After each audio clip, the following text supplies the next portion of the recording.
What's up guys, welcome to Vintage Genetics, where it is all about classic bodybuilding. And in about 8 days the Classic Physique Olympia will begin, so it's time for a final push before going into the peak week. So these next few days will be going very deep, getting that gnarly conditioning down as much as possible, get nicely below the weight limit, so I'll be able to load for 2 days prior to the Olympia. So the first thing we're going to do in the morning, well I actually already did it, is posing, just to practice all the mandatory poses and make sure I nail them correctly.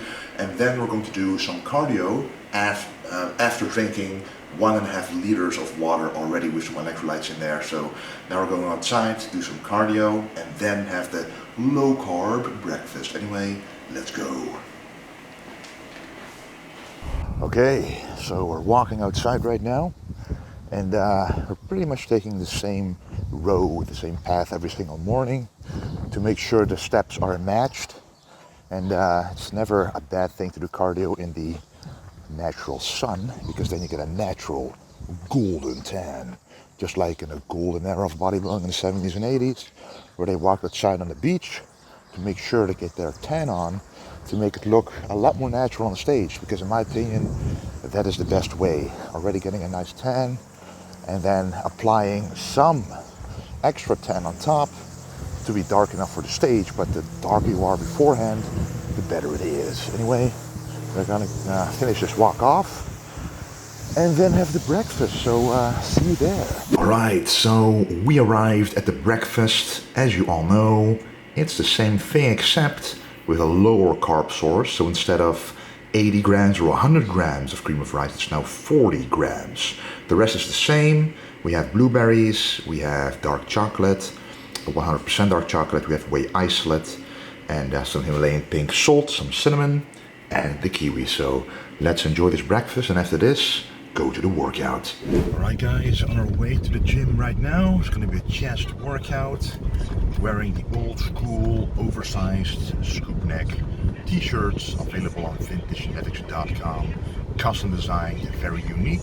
So if you're interested in that, check it out. I really want to thank you for the incredible support over the last few weeks. I noticed that a lot of people have been wanting to support vintage genetics and old school and classic bodybuilding. So of course I love that a whole lot. So anyway, let's channel that old schoolness and goldenness into the workout right now.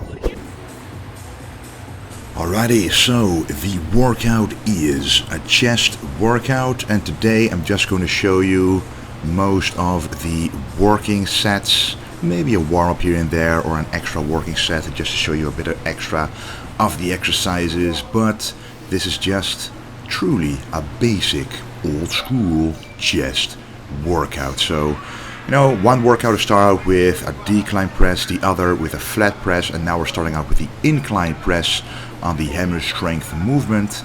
And usually on the incline you can do less weight compared to a decline or a flat press, at least with most people. I do see some bodybuilders who are very strong on the incline press, but if you look at your anatomy, you should not be as strong on the incline compared to the decline or flat. So for example, on this flat press I'm already doing a lot more weight. So I just did 2 3/4 plate on the incline hammer strength press, of course with full range of motion, making sure that I feel the squeeze in the chest. And here I'm already doing 4 plates, and this is not even the true working set, because a true working set is where the old school vintage genetics t-shirt goes off and we're revealing the tank top. Actually, by the way, the second working set here wasn't a heavier working set, it was simply a lighter working set with a bit more volume. So the first working set here was about 10 to 12 reps, and this one will be 12 to 15 reps, still hitting 2 different rep ranges on some of the chest movements when it just feels great to hit it. And this exercise really felt amazing, just had a really nice stretch. I felt nothing in the shoulders, only in the chest, and the squeeze at the top felt very good as well. So this is really an exercise that if you have it in your gym, I would definitely recommend trying it out. So with the incline version for the upper chest, the flat version for the chest overall, and now we're doing the decline version for the lower chest. But honestly, all versions work all muscle fibers in the chest. It's all about the emphasis of hitting that chest. So, for example, in the incline version, the muscle fibers in the top of the chest are put under more stress compared to the lower pecs when you compare it to an exercise like this, the decline, where the lower pecs are more under tension compared to the upper pecs. So that's basically how different angles in bodybuilding works. It's all about emphasizing different parts of the same muscle to create a full look, which in this few poses I want to show you that the fullness is caused by development across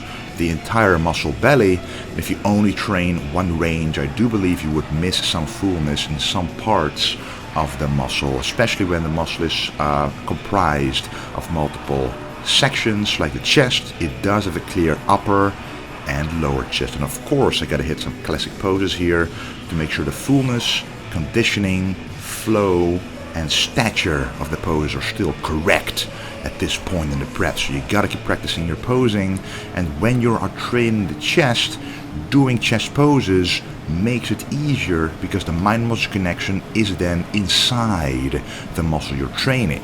So when you have trouble posing and when you have trouble feeling the muscles when you're hitting a pose, if you have a full chest, hitting a side chest should be easier to hit because you feel which muscle that it's all about. So you feel the chest, so you contract that part of the chest that you want to contract and you want to squeeze, which you already did for a lot of exercises in a workout, so it should be easier. Now, one of the last movements for the chest is the Dumbbell Flyes. This is with 55 pounds each. Normally I could go a whole lot heavier, but because it's an isolation movement and it's after already having done 3 full exercises, I decided not to go heavy, but I decided to go nice and controlled, slowly down, control the eccentric, which you should always do, get a full stretch and then explosively push upwards until you hit failure. And the moment I hit failure, that's when I stop. Now honestly, this remains one of my more favorite movements for finishing off the chest, especially when you get a very nice pump. So if you have a dip machine at your gym, or even just a regular dip or a belt squat dip machine, which is even more amazing, allowing you to add weight around your waist in a safe manner, then I would definitely go for the dip near the end of the workout, because the dip at the very top really allows for an incredible stretch in the chest, which is, of course, what you want to achieve. When you get a very nice pump in the chest, you want that because the better the pump, the better the stretch will be. And after having done one working set with both arms, I decided to add another working set with one arm at a time. Now you might think, oh, because I'm using one arm, I can simply use half of the weight I did with both arms. Well, you're wrong. Both arms are stronger than one arm plus the other arm. So because both arms are working together, they are stronger in total. So instead of halving the weight, you should do about 35% of the weight you did with both arms, and then you'll be able to do a full set of around 10 reps, which is, in my opinion, the minimum amount of reps you should do on chest movements like that. Maybe 8 to 12 reps. And then after having done all of those chest movements, we are going to do some tricep movements, and honestly this was the only one that I did, at least on a cable station. I just wanted to focus on getting blood in the tricep. Not too much fatigue, not too much weight, and not too much effort into losing those details in the tricep. So what I am doing here is I first did a rope pushdown, really focus on a pure contraction of the triceps. Then I did an overhead tricep press, as you just saw, but it was a bit too heavy, so I went lighter. Always recognize if you think you can do a weight and you then realize that you can't, simply go lighter.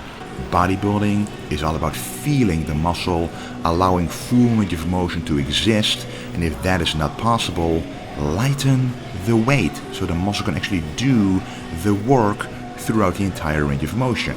And after that, the last movement is just a unilateral tricep press, just to finish off the triceps. And the benefit of this, the advantage, is that your other hand can help you go past failure in a very safe manner. So this is an amazing exercise to finish them off. Alright guys, just got back home from that nice chest workout, preparing the post-workout meal. The first meal of the day had a little bit of carbs, so the 40 grams of cream of rice. And now it will be 40 grams of rice with white fish and simple vegetables. Let me show you. So the rice is cooking away, obviously with some turmeric powder in there. As you can see, it says curcuma, which means curcumin, but it's actually turmeric in English. And we also have some dill, which I put on the white fish beneath this pan right here.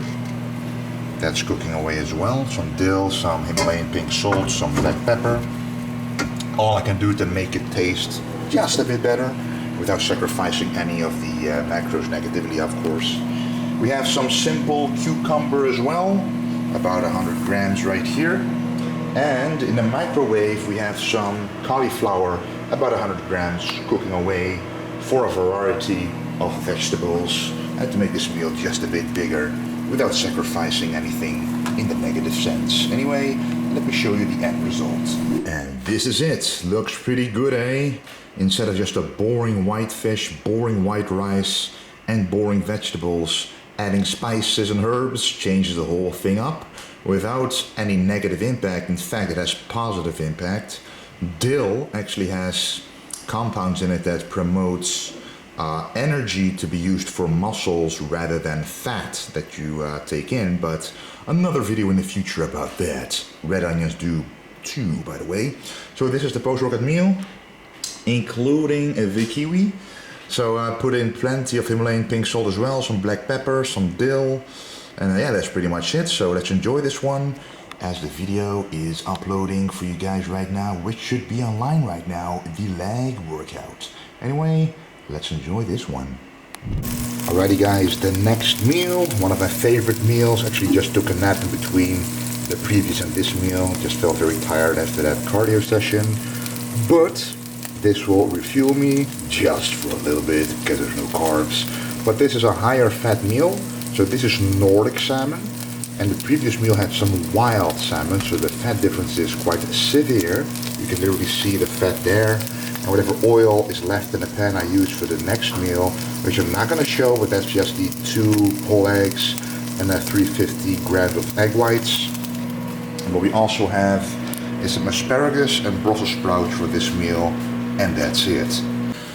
Okay guys, so I'm just going to have these 2 meals, finish up some emails, work on the video a little bit, and go to bed nice and early to rise and shine nice and early as well, because tomorrow is going to be a very efficient day, getting stuff done.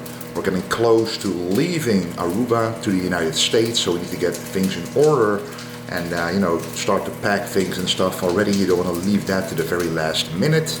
So yes guys, thank you a whole lot for watching. Thank you for the incredible support, and don't forget to head over to vintagegenetics.com for your old school, golden era, classic bodybuilding clothing. Anyway guys, thank you for watching, and don't forget to stay golden. Okay guys, it's the last breakfast in Aruba, and we're going to work out after this. So also the last workout in Aruba, and I'm wearing my tribute to hardcore fitness. As you can see, they made me an awesome shirt as a thank you for training in their gym, which is awesome because I want to thank them for training in their gym because it was an enormously nice experience. But this will be the last breakfast. Also gonna cook some eggs for on the plane. Already had my 3 meals done. Suitcases are packed, so we will be going to hardcore fitness in just about 1.5 hours. Then fly on the plane. We're gonna leave here at 11:30. Gonna fly at like 3 and arrive in the USA at around 8, and I'll take you along for the ride. Anyway, once again guys, thank you for the incredible journey of watching my journey here in Aruba, and there's a lot more to come in the USA. Let's see you at the workout. Okay guys, last workout in Aruba done, in of course the Hardcore Fitness t-shirt. Did some back. I didn't bother recording because it had to be an efficient workout, and it wasn't really, not just with one working set each exercise, so not too taxing, but still demanding of the body to, hey, BCA color. I'm turning blue from the prep, guys. Anyway, one working set to make sure the muscles are still stimulated for muscle maintenance, muscle retention, and also demanding some extra carbs for better insulin resistance, so I can load better later on. So that's now the post-workout meal, and after that, go to the plane and fly to America. Okay guys, we made it to Aruba airport. So I had the post-workout meal right after the training. Then waited about an hour, and then we got here. And in about 2 hours we'll be boarding the plane to Miami first. Then we'll be there for about an hour and then go to Orlando. So it's gonna be, you know, a few hours of flying, but I think it's gonna go down really quickly. I had 3 of my meals in here, as you can see. They're simple salmon, whitefish, asparagus, and pumpkin, and egg white meals. No carbs and a minimal amount of fats, just to keep the prep going, guys. And I'm just going to include the carbs right after the weigh-in. So I'm really excited to see what the weigh-in will be. I think it'll be very close to the 112 or 247 pound mark that I'm allowed to be, so we'll see. But things are getting exciting, guys. Just a few more days, because right now it's the 14th, and 5 more days later, then the Olympia will begin. So see you in the plane.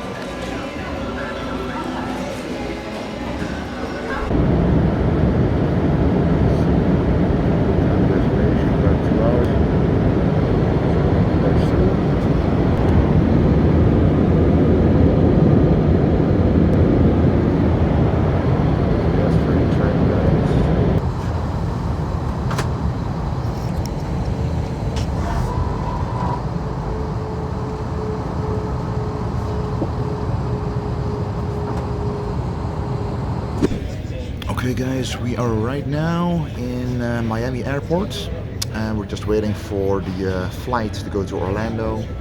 About an hour left or so. I already had 2 of the meals that you saw. It was a salmon meal, egg white meal, whitefish meal, asparagus, and pumpkin. Nothing else. And I have 1 more meal left, which I'm going to eat before going on this flight. Then we're going to check in at the apartment, or suite or hotel, whatever you want to call it. I'm going to show you guys exactly what it looks like. And after that, we will go to a supermarket to get all of our stuff for the peak week. Very exciting. See you there. Okay, finally, we arrived in the apartment. Honestly, I'm going to show you it tomorrow because I'm very tired. It's been a long day. Way longer, of course, than I anticipated. So I just had my last meal. I did some groceries in a Walmart. That was the only thing that was open yet, so I can actually have breakfast tomorrow morning. And then we're going to Whole Foods. And first cardio, breakfast, Whole Foods. Get the room ready with the suitcases getting unpacked. And then the gym.